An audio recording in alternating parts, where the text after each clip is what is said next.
మహాగణాధిపతే నమః. శ్రీ గురుభ్యో నమః. శ్రీమాత్రే నమః. ప్రేక్షకులందరికీ స్వాగతం. Hi, my name is Gautam and I actually stay in Markajgi itself. I had this back pain. It's been 1.5 years. I have tried many treatments like chiropathy, oil massage, physiotherapy especially, but it didn't work out as much like what I expected. I strongly suggest homeopathy. You people can carry on with the homeopathy. Area Markajgiri and doctor name is like Nageshwara and the clinic name is Neocare Homeopathy. ప్రతి మనిషి జీవితంలోనూ సుఖదుఖాలు అలాగే ఆటుపోట్లు అనేవి సహజం. అయితే ఇక్కడ మనకి ఎవరికైనా సరే ఈ మొత్తం ఈ ప్రపంచంలో ఉన్న ఆడవాళ్ళందరికీ కూడా ఎవరు జన్మించినా కూడా 12 రాసుల్లోనే జన్మించడం అనేది జరుగుతుంది. అదే ఒక్కొక్కళ్ళు ఒక్కొక్క రాశిలో జన్మిస్తారు.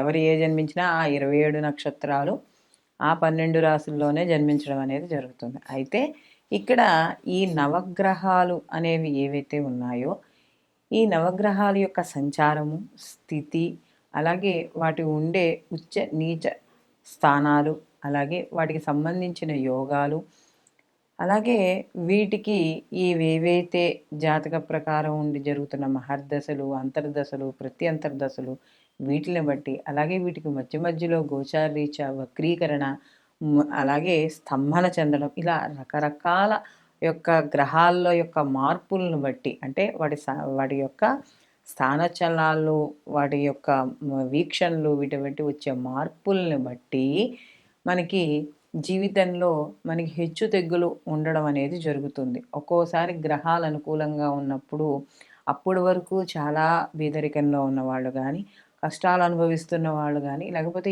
ఎటువంటి మాకు దారి దిక్కు తెన్ను ఏమీ లేదు అనుకున్న వాళ్ళకి ఆ గ్రహాలు ఒక్కోసారి మార్పు వల్ల వీళ్ళకి ఎక్కువ అంటే ఒకేసారి హై లెవెల్లోకి వెళ్ళడం అనేది ఉంటుంది. ఒక్కోసారి గ్రహస్థితి బాగాలేకపోతే కిందకి పడిపోవడం కూడా అవుతుంది. అందుకనే మనకి చెప్తారు, మన కర్మ ప్రారంధం, జాతకము కర్మ ప్రారంధము ఈ రెండింటిని బట్టి బళ్ళు ఓళ్ళు అవుతాయి, అలాగే ఓడలు బళ్ళు అవుతాయని చెప్పడం కూడా జరుగుతుంది పెద్దవాళ్ళు. కాబట్టి ఇలాంటి మనకి ఈ 12 రాసుల్లోనూ నవగ్రహాలు సంచరించడం వల్ల సహజంగా ఇచ్చే ఫలితాలు ఏమిటి అంటే, ప్రతిదానికి కొన్ని సహజ లక్షణాలు ఉంటాయి. మనకి ఒక జాతకంలో ఒక రాశి వాళ్ళకి ఈ గ్రహం ఇక్కడ ఉంటే అది సహజంగా ఇచ్చే ఫలితం. అది కాకుండా దాన్ని వీక్షించే గ్రహం ఉండొచ్చు, లేకపోతే అందుతో ఆ గ్రహంతో ఇంకొక గ్రహాల కలయిక వల్ల కావచ్చు, చిన్న చిన్న మార్పులు అయితే వస్తాయి. అందుకనే ఎలా చెప్పాలంటే చూడండి, మనకి నిప్పు ఉంటుంది. నిప్పు ఉన్నప్పుడు దాన్ని ముట్టుకుంటే కాలుతుంది, అది దాని సహజ లక్షణం. అలాగే ఈ గ్రహాలు కూడా సహజంగా ఇవి ఏ రాసుల్లో ఉంటే ఎటువంటి ఫలితాలు ఉంటాయి అనే విషయాన్ని ఇప్పుడు మనం తెలుసుకుందాం. మేషరాశి. మేషరాశికి రాశాధిపతి వచ్చి కుజుడు. అయితే ఈ మేషరాశిలోకి అశ్విని 1, 2, 3, 4 పాదాలు, భరిణి 1, 2, 3, 4 పాదాలు, కృత్తిక 1వ పాదము మనకి ఈ మేషరాశిలోకి వస్తుంది. అయితే ఈ మేషరాశికి మామూలుగా ఆ యొక్క ఏదైతే రాశి ఉందో రాశి నందు డిగ్రీలు 0 డిగ్రీల నుంచి 30 డిగ్రీల వరకు నిడివి అనేది ఉంటుంది.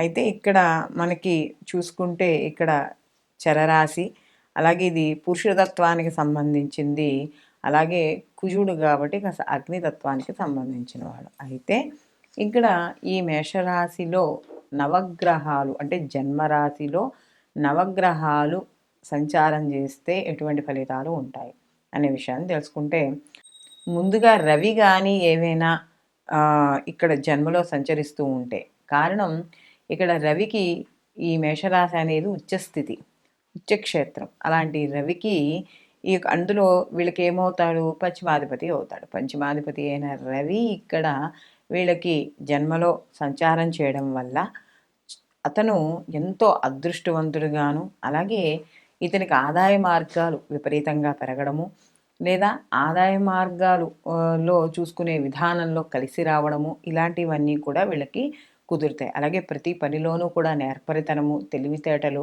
ఏ పని ముందు చేస్తే కలిసి వస్తుందనే ఆలోచనలు, మంచి ప్రణాళిక, ఒక అథారిటీ, అందులో ఈ రవి ఎవరికైతే ఉచ్చ స్థితిలో అంటే ఈ మేషరాశిలో ఉంటాడు కాబట్టి ఆ సమయంలో లేకపోతే అక్కడ ఉన్నప్పుడు ఎక్కువగా గవర్నమెంట్ ఉద్యోగాలు రావడానికి ఎక్కువ అవకాశం ఉంటుంది. అంటే ప్రభుత్వ రంగానికి సంబంధించినవి, రాజకీయ నాయకులకి ఇలా ఏదైతే ప్రభుత్వ రంగానికి సంబంధించినవి ఉన్నాయో, ఉపాధ్యాయులు కావచ్చు, వీళ్ళందరికీ కూడా చాలా అనుకూలంగా ఉంటుంది అని చెప్పవచ్చు. అలాగే ఇక్కడ రవికి ఎవరైతే మనకి మేషరాశిలో ఉన్నాడో ఆ మేషరాశిలో ఉన్న జాతకస్తుడికి కీర్తి ప్రతిష్టలు, అతని యొక్క పేరు నలుమూలలా వ్యాప్తి చెందడము, ఇలాంటివన్నీ కూడా మంచి ప్రఖ్యాతుడు అవ్వడం అనేది జరుగుతుంది. అయితే మరి ఇదే మేషరాశిలో చంద్రుడు సంచరిస్తే అంటే చంద్రుడు కానీ ఉంటే ఎటువంటి ఫలితాలు ఉంటాయి అని చూసుకుంటే ఇక్కడ మనకి చంద్రుడు సహజంగా స్త్రీ గ్రహంగా మనం చెప్పడం అనేది జరుగుతుంది. కాబట్టి ఎక్కువగా ఈ చంద్రుడు నీటికి కూడా సంబంధించింది. కాబట్టి ఇలాంటి మేషరాశిలో కానీ ఈ యొక్క చంద్రుడు సంచరిస్తే వీళ్ళకి కాస్త ఏదైనా విహారయాత్రలకు వెళ్ళేటప్పుడు కానీ లేకపోతే ఎక్కడికైనా నదీ జలాలు, సముద్రాలు వాటికి వెళ్ళినప్పుడు కానీ వీళ్ళకి నీళ్లు అంటే భయం ఎక్కువగా ఉండడం అనేది జరుగుతుంది. అలాగే ఎక్కువగా స్త్రీలకు సంబంధించిన విషయాల్లో వీళ్ళు ఎక్కువగా మక్కువ చూపడం, స్త్రీలకు సహాయ సహకారాలు ఎక్కువ చేస్తూ ఉండడం, అది ఆడైనా మగైనా ఇద్దరికి అది వర్తిస్తుంది. కాబట్టి ఇలాంటి అలాగే ఇతరులు కూడా వీళ్ళు ఆకర్షించేటట్టుగా అంటే వీళ్ళు ఎదరు వాళ్ళకి సాయం చేయడమే కాకుండా వీళ్ళు కూడా ఎక్కువగా ఇతరుల నుండి వీళ్ళు ఆకర్షింపబడతారు. అంటే వీళ్ళ యొక్క ప్రవర్తన కావచ్చు, ఏదైనా కావచ్చు, అది యువతల వాళ్ళకి ఎక్కువగా మక్కువను పెంచే విధంగా ఉంటుంది. అలాగే సమయానికి భోజనం చేయలేకపోవడం లేదా తిన్న ఆహారాన్ని తక్కువ మితమైన ఆహారాన్ని స్వీకరించడం, ఇలాంటివన్నీ కూడా ఈ చంద్రుడు జన్మలో ఉన్నప్పుడు జరుగుతుంది. అలాగే ఇక కుజుడు కానీ ఉంటే కుజుడు సహజంగానే స్వక్షేత్రము, అందులో అతను సైనికుడు. మామూలుగా మనం చెప్పినప్పుడైతే కుజుడు క్షత్రియ జాతికి సంబంధించిన వాడిగా మనం చెప్తాం. కాబట్టి అలాంటి కుజుడు కానీ స్వక్షేత్రంలో ఉన్నప్పుడు అతను ప్రతి దాన్ని కూడా చాలా ఎక్కువగా సూక్ష్మ బుద్ధితో ఆలోచించడము, అలాగే పై అధికారులు కావచ్చు, లేకపోతే వాళ్ళు చేసే ఉద్యోగాల్లో కావచ్చు, అందరి మన్ననలు పొందడం, ప్రతి పనిని కూడా చాలా శ్రద్ధగా, శౌర్యంతో, అలాగే ఎక్కువ ధీమాతోనూ ఈ పని ఎలా అయినా సాధించాలి అనే దాంతోనూ ఇక్కడ కుజుడు జన్మరాశిలో ఉండడం వల్ల ఆ యొక్క జాతకస్తుడి యొక్క లక్షణాలు ఆ విధంగా ఉండడం అనేది జరుగుతుంది. అంటే ఎలాంటి కష్టతరాన్నైనా కూడా సాధిస్తాడు. ఇంకా బుధుడు కానీ మేషరాశిలో ఉంటే బుధుడికి కుజుడికి ఇద్దరు మిత్రత్వం లేదు కాబట్టి అందులో బుధుడు వ్యాపారకారకుడు కాబట్టి ఈ కుజుడితో కలిసి అంటే కుజక్షేత్రంలో ఉన్నప్పుడు కాస్త ధనం ఎక్కువ ఖర్చు కావడం లేదా అనవసరమైన ఖర్చులు, వ్యాపారాల్లో నష్టాలు, కాస్త బుద్ధి చాంచల్యము అంటే సరియైన బుద్ధి మందగించడము, బుద్ధి సరిగ్గా లేకపోవడం, లేదా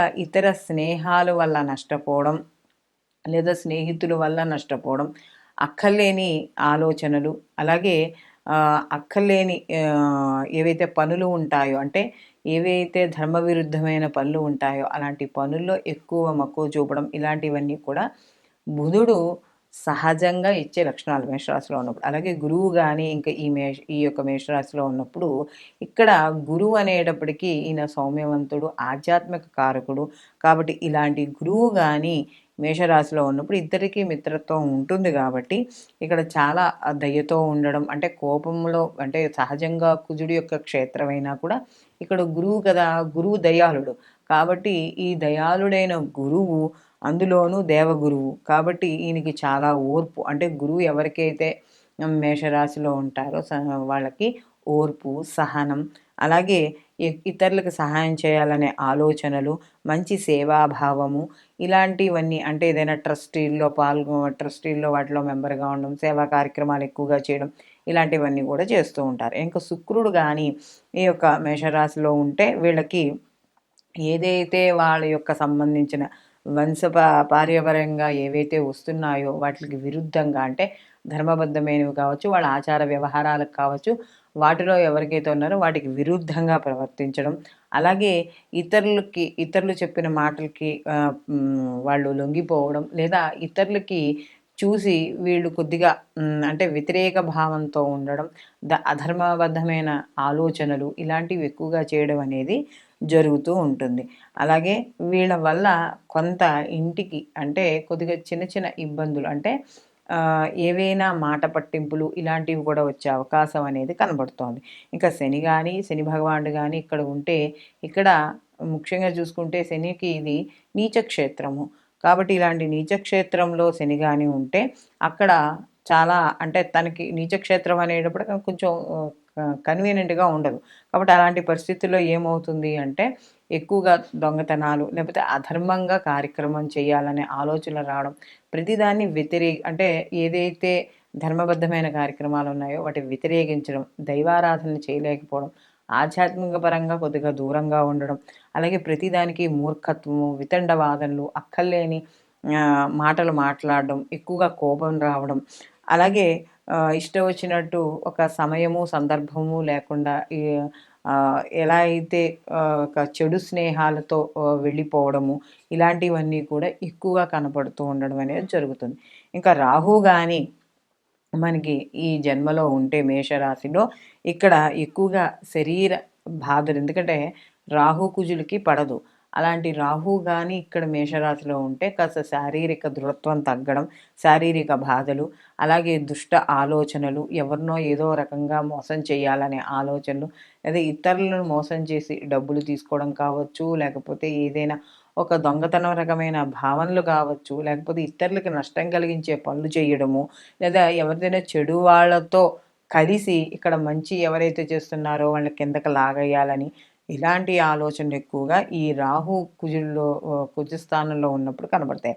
అలాగే ఎక్కువగా ప్రతిదాన్ని విచారంగా దుఃఖంగా ఆలోచించడం. ఇంకా కేతువు దగ్గరికి వచ్చేటప్పుడు కానీ చూస్తే ఇక్కడ కేతువు కుజుడికి ఇద్దరికి మిత్రత్వం అనేది ఉంది కాబట్టి ఇక్కడ శారీరకంగా ఆరోగ్యం అనేది అనుకూలంగా ఉంటుంది. ప్రతిదాన్ని కూడా చాలా హాస్యాస్పదంగా తీసుకోవడం, లేదా ఎక్కువగా మనసుకు పట్టించుకోకపోవడం. ఎందుకంటే కేతువు జ్ఞానకారకుడు, వైరాగ్యకారకుడు కాబట్టి దేన్ని కూడా ఒక మనం ప్రాపంచిక విషయాల్లో కొట్టుమిట్టాడుతున్న వాళ్ళలా తీసుకోవడం అంటూ ఉండదు. ప్రతిదాన్ని కూడా చాలా జరిగిందేదో జరుగుతుంది, అయ్యేదేదో అవుతుంది అనే విధంగా మాత్రమే ఇక్కడ చేసుకోవడం అనేది జరుగుతుంది. కాబట్టి ఇక్కడ కేతువు జన్మలో ఉన్నప్పుడు మాత్రం అనుకూలమైన ఫలితాలు గోచరించడం అనేది జరుగుతుంది. కాబట్టి ఇక్కడ మనకి ఈ మేషరాశిలో నవగ్రహాలు సంచారం చేయడం వల్ల ఇటువంటి ఫలితాలు కలుగుతున్నాయి. కాబట్టి సహజంగా ఎవరికి తెలిసినా తెలియకపోయినా బాగున్నా బాగాలేకపోయినా సహజంగా నవగ్రహ స్తోత్ర పారాయణ అనేది ప్రతి నిత్యము చేసుకోవడం ద్వారా కొంత ఉపశమనం అనేది లభించడం అనేది జరుగుతుంది. సర్వేజన సుఖినో భవంతు, లోకా సంస్థ సుఖినో భవంతు.